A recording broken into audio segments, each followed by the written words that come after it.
La philosophie a-t-elle un objet propre? Thèse. L'objet de la philosophie est la vérité.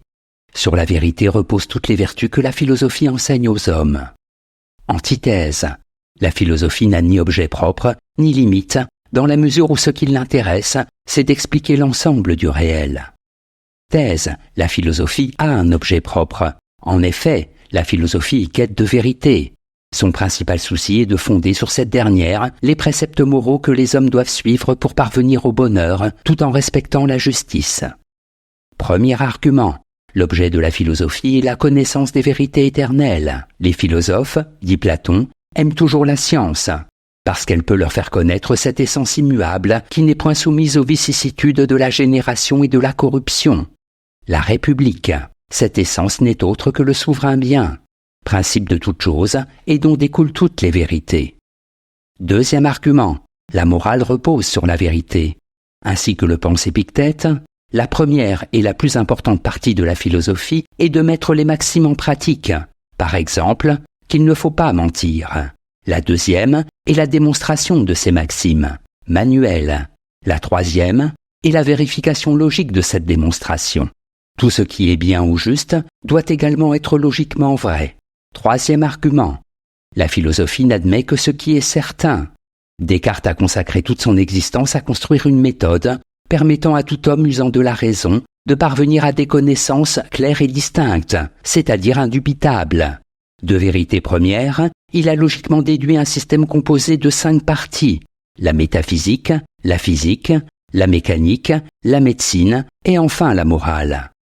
En bref, la philosophie est connaissance du vrai.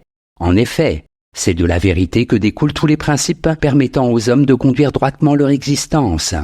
Qui se trompe ne peut être heureux. Antithèse. La philosophie n'a pas d'objet propre. En effet, rien ne vient limiter la réflexion philosophique.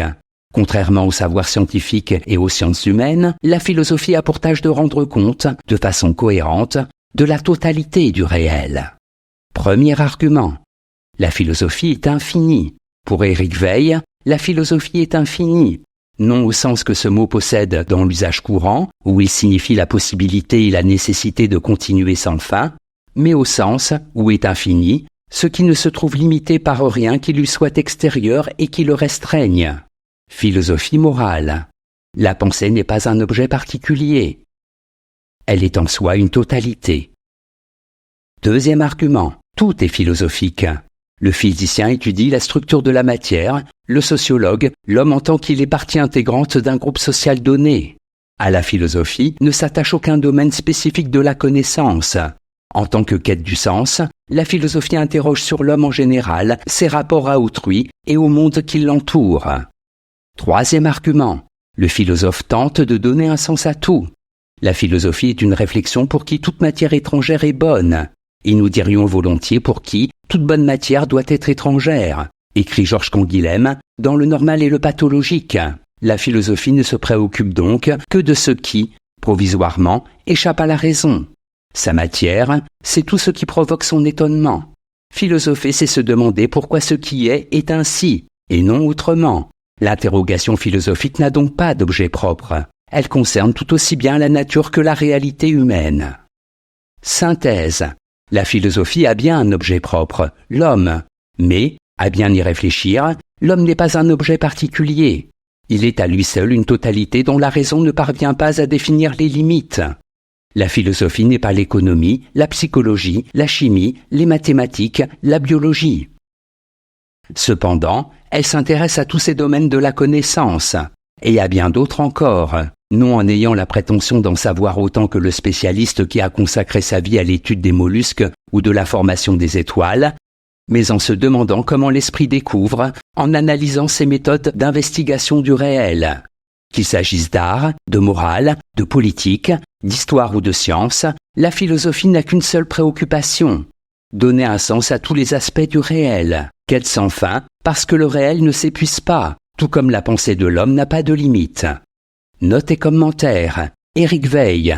Il étudie la philosophie et la médecine à Berlin et à Hambourg. Sa thèse allemande est dirigée par Heinz Cassirer. Il quitte l'Allemagne en 1933. Naturalisé français en 1938, Il est mobilisé en 1939. C'est en 1950 qu'il soutient sa thèse en français. Il s'intéresse principalement aux problèmes de philosophie morale et politique. Il a enseigné à l'Université de Lille de 1956 à 1968, puis à celle de Nice jusqu'en 1974. Citation. Les connaissances scientifiques concernent les objets particuliers et ne sont nullement nécessaires à chacun. En philosophie, il y va de la totalité de l'être, qui importe à l'homme comme tel. Il y va d'une vérité qui, là où elle brille, atteint l'homme plus profondément que n'importe quel savoir scientifique. Karl Jaspers, Introduction à la philosophie.